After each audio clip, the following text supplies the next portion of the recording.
ሉሲፈር ሲባል የህግ ተሟጋች ነው ኢነሴንስ ከሉሲፈር በታች እንዲህ እንደ አጋንንት እንደ ቡዳ ብለን እንጠራቸው እና ኢትዮጵያ በዚህ የታወቀች ናት። ኤክሶርሲዝም ሲባል ጠቅላላ ኢትዮጵያ ነው የምትመጣው። ምንድነው ኤክሶርሲዝም ማለት? አጋንንት ማስወጣት።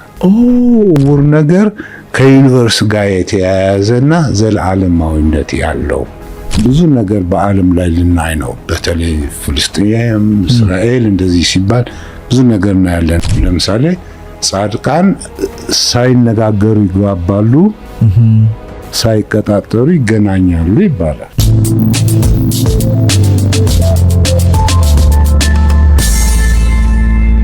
ዋናው እንግዲህ የኔም የሥራ መነሻ የሆነው ምንድነው የዚህ ዩኒቨርስ ጠቅላላ ይዘቱ ኮንተንቱ ምንድነው ቢባል የሚዳሰሰው የሚታየው የሚሰማው ምናምን በአምስቱ ሕዋሳት የምናያቸው 5% ብቻ ናቸው።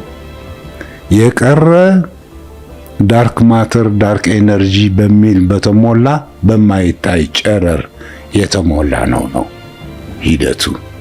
ስለዚህ እኛ እንግዲህ የኛ 5% የሚሞተው የሚቀበረው ነው ማለት ነው። የቀረው ግን ነፍሳችን የምንለው 95% ነው። ተዋህዶ ሲባል ለምሳሌ እንደ ባህል ሆኖ 5ቱና 95% የማዋሃድ ሂደት ማለት ነው። አንዱ ይሄ ነው። ሌላው ለምሳሌ በሳይኮሎጂ ብናይ ምንድነው ኮንሽስ ሳብኮንሽስ የሚሉት ነገር አለ እና ኮንሽስ ፐርሰንት 5% ብቻ ኮንሽሱ፣ የቀረው እንግዲህ አንኮንሽስ ነው ማለት ነው። ስለዚህ ይሄ አንኮንሽስ የምንለው እንግዲህ ስቲል ነፍሳችን ነው ማለት ነው። በሌላ አንፃር ለምሳሌ ስናየው ደግሞ በጄኔቲክስ ለምሳሌ ካየነው ጃንክ ዲኤንኤ የሚባሉ አሉ፣ ምንም ስራ የሚሰሩ የማይመስሉ። ከዚህ ቀደም ሳይንቲስቶቹ ጃንክ ነው ጥቅም የለውም ያሉት ጃንክ ዲኤንኤ ያሉት። ይሄ እንግዲህ 97% ነው ጃንክ ዲኤንኤ። ይሄ ፕሮቲን ምናምን የሚሰራው ዲኤንኤ 3% ብቻ ነው። ስለዚህ ይህንን ማወዳደር ማነጻጸር ያስፈልገናል። በዛ አንጻር እንግዲህ ማንነታችን ልናውቅ እንችላለን ነው። ሌላው በሊንጉስቲክስ ለምሳሌ ካየን ደግሞ ቃላት 7%ን ነው የሚይዙት። መጽሐፍ ሲነበብ እንደዚህ ማለት ነው። 93% የያዘው እንግዲህ ይሄ ፖስቸር የሚሉት ቦዲ ላንጉዌጅ ቶን እንደዚህ። ስለዚህ የሚበዛው እንግዲህ ስውሩ ነው አንዱ ሂደቱ።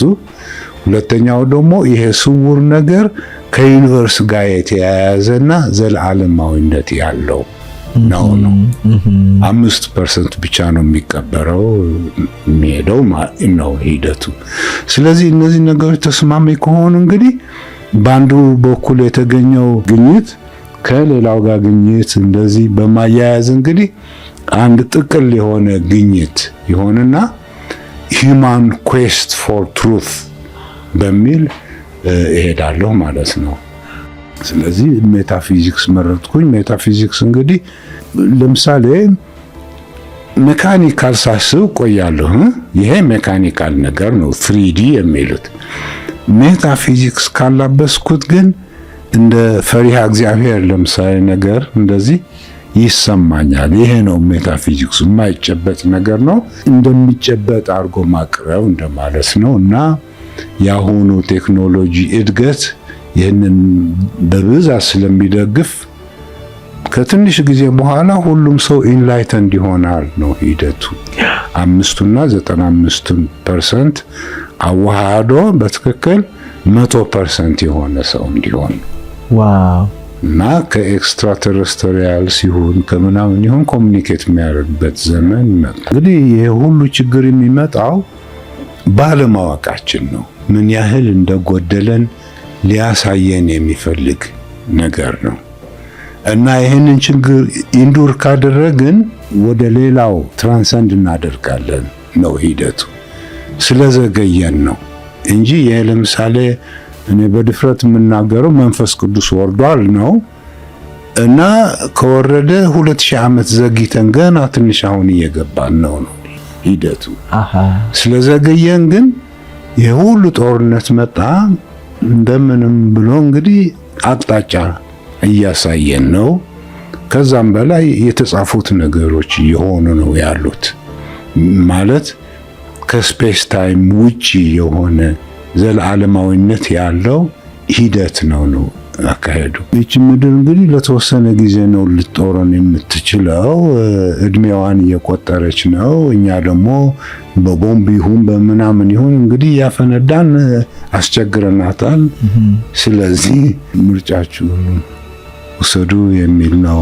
ካልሆነ እንግዲህ የቀሩት ግን ኢንላይተንድ ይሆናሉ የሚባለው እንግዲህ አንድ ኢንትሮዲውስድ ከሆነ ለምሳሌ በአሁኑ ወቅት ምንድነው ስለ ኢንላይትመንት ከውስጣችን አንድ አይነት መንፈሳዊ ጥማት አለ እና ያንን መንፈሳዊ ጥማት ልንገልጸው አንችልም ኢን ሴንስ እና ምን ይሆናል እንደ ብሶት ነገር ሊሆን ይችላል፣ እንደ ምሬት ነገር ሊሆን ይችላል። አሁን ደግሞ በብዛት ሰላማዊ ሰልፎች ብዙ ነገር በዓለም ላይ ልናይ ነው። በተለይ ፍልስጤም፣ እስራኤል እንደዚህ ሲባል ብዙ ነገር እናያለን። ምን ይሆን ነው ማለት ነው ከውስጣቸው የታፈነው ነገር እንግዲህ አንድ ሜካኒዝም አግኝተው የሚገልጹበት ነገር ነው እና ራሳቸውን የሚያቃጥሉ እንደዚህ እንትን አሉ። ግን ዋናው ሂደቱ ይሄ ሁሉ የሚሆነው ከዩኒቨርስ ጋር የሚያገናኘን ኮሚኒኬሽን ተቆርጦ በመሃል አንድ ነገር ስለገባበት ምንድነው እሱ ነገር? ያ ቂም በቀል የሚሉት ሎው ቫይብሬሽን ሎው ፍሪኩዌንሲ የሆኑ ነገሮች ራሳችን ውስጥ ያድጋሉ እና የምንሰራው አስገራሚው ነገር እንግዲህ ለጽድቅ ለትክክል ብለን የምንሰራው ነው የሚመስለን።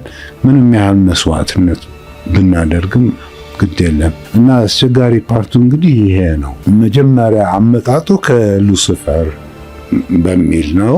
በቀላሉ እንግዲህ ለማስረዳት ያህል ሉሲፈር ሲባል የህግ ተሟጋች ነው ኢን ሴንስ።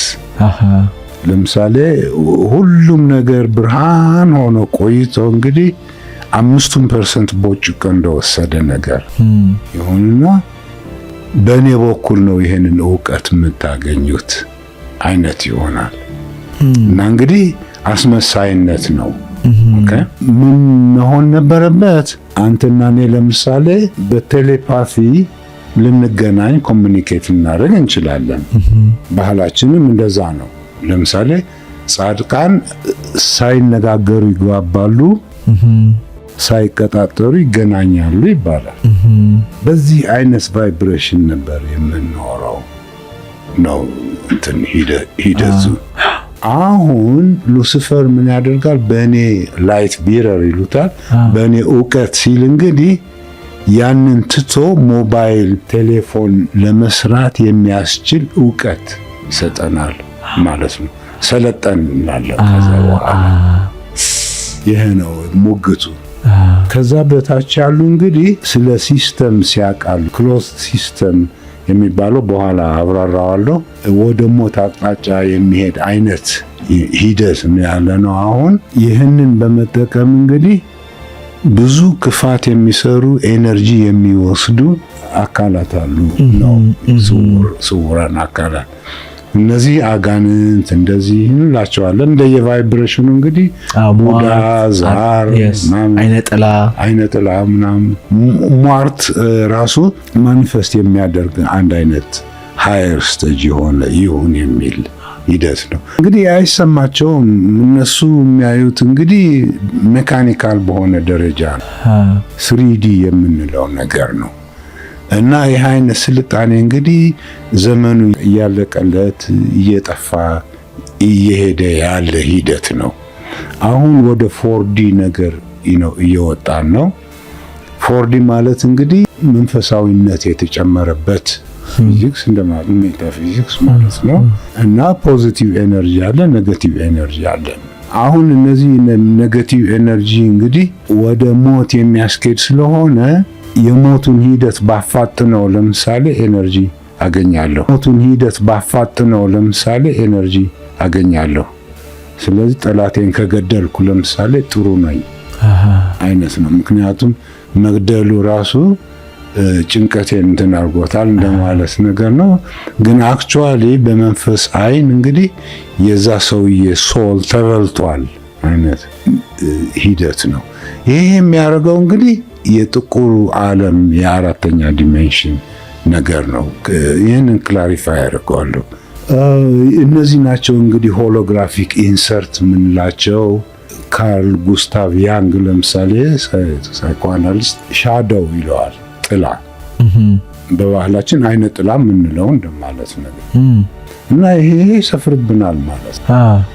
ሱስ ለምሳሌ አንድ ነገር ነው። ከዩኒቨርስ ጋር ሊያገናኝ የነበረውን ነገር ትቼ ሱሴን አሟላለሁ ማለት ነው። ከዛ በኋላ ያ ሱስ ነፍስ ይዘራና ያማክረኛል። ማጨስ ከሆነ በዛ በኩል ብትሄድና ብታጨስ ሰው ምናምን የሚሞግት ነገር ከሉሲፈር በታች እንዲህ እንደ አጋንንት እንደ ቡዳ ብለን እንጠራቸው እና ኢትዮጵያ በዚህ የታወቀች ናት።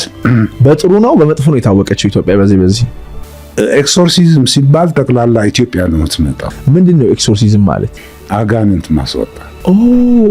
ከዓለም ላይ ኢትዮጵያ ናት የምትታወቀው። በተለይ አንድም ኤክሶርሲስት የሚል የድሮ ግን ብዙ ሽልማት ያገኘ የተሰራው ደብረ ዳሞ ነው እና በጣም ትልቅ ክብር ያገኘ ነው። ብዙ መጽሐፍ ነው ወይስ ሪሰርች ነው? ሲኒማ ፊልም አለ። ዘ ኤክሶርሲስት የሚባል ኤክሶርሲስት ኢንተርናሽናል የሚታወቅ ነው። ኧረ በጣም የታወቀ ነው። ኢትዮጵያ ውስጥ መጥተው የሰሩት። ኦኬ። እና ወዴት ነው የሚወስደን ማለት ነው? ከስሪዲ ከፍ ስንል እንግዲህ ወደ 4D እንሄድና መንፈስ እንጨምርበታለን ማለት ነው። የስሪዲውን ነገር ይሄ መንፈስ እንግዲህ ፖዚቲቭ አለ፣ ኔጌቲቭ አለ ነገር ነው። ኤነርጂ ሰው ከሞተለት ለምሳሌ ደም ጠጣ ማለት ነው፣ ኤነርጂ ያገኘ። ስለ ደም ብዙም አላቅም፣ ግን ሲምቦሊክ ነው። ደም ፈሰሰ ሲባል ህይወት ጠፋች እንደማለት ነገር ነው።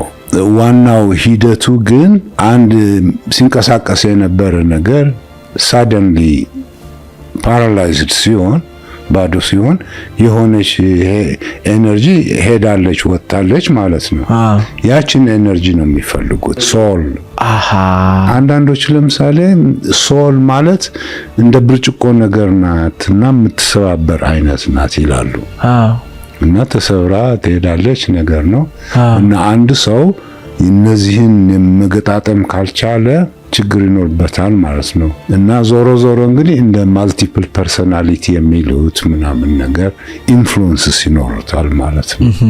እነዚህ ናቸው ሆሎግራፊክ ኢንሰርት። ከሃየር ዲሜንሽንስ ወደ ታች አወረዱን ነው እኮ። ከዛ በኋላ የእንስሳት ባህሪ ተለማመድን እንደገና አይነት ነገር ነው እንጂ በስራም ላይ ያነሳሳኝ እንግዲህ የኮዛሊቲ ፕሮብሌም የሚሉት ነገር ነው። ኮዝ ኤፌክትን ይቀድማል ማለት የዕለታዊ ስራችን ነው። ኤፌክት ኮዝን ይቀድማል ማለት ግን ዌስተርን አገሮች የማይዋጥላቸው ነገር ይሁንና በባህላችን እንግዲህ ከላይ ሆኖ የታችሁን መግዛት ማለት ነው የሚያስተምር ቶፕ ዳውን የሚለው። ስለዚህ ያ አይነት ዕውቀት ያ አይነት ስጦታ እንዲወሰድብን አደረጉ።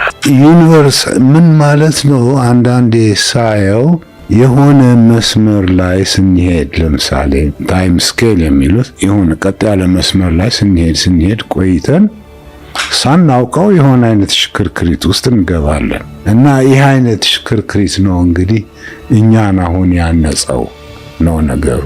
ያ ሽክርክሪት እንግዲህ ስፔስ ኤንድ ታይም ያለበት ነው።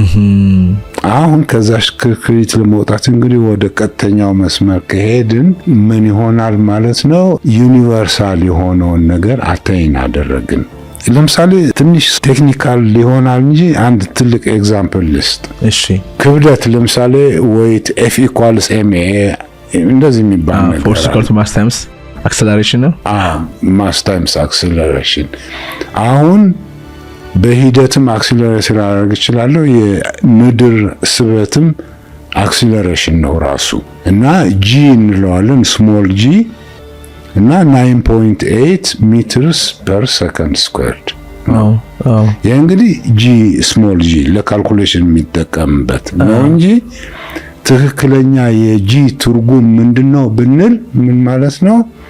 ጂ m1 m2 የሆነች ፎርሙላ ለቻ አስተዋሳለሁ ባይ r ስኩዌርድ እንደዚህ ሲል እንግዲህ አንዱ ኮከብ ወይም አንዱ ጋላክሲ ከሌላው ጋላክሲ ጋር ምን ያህል እንደሚጓተት የሚያሳይ ነገር ነው። እሺ ስለዚህ በካፒታል ጂ ነው እሱ የሚጠቀሰው። ስለዚህ ስሞል ጂ እና ካፒታል ጂ ትልቅ ልዩነት አላቸው ማለት ነው። የመጀመሪያው ጂ ዕለታዊ ስራችን ለማፋጠን ስንል 9.8 ምን እንለዋለን። ያንን ትልቁን ጂ ከተጠቀምን ግን ዩኒቨርስን ገቨርን የሚያደርግ የግራቪቴሽን አለው ህግ ነው። ዋው ያን ያህል ነን እኛም ነው ነገሩ። ምድራዊና አካላዊና መንፈሳዊ እኔነት አለ።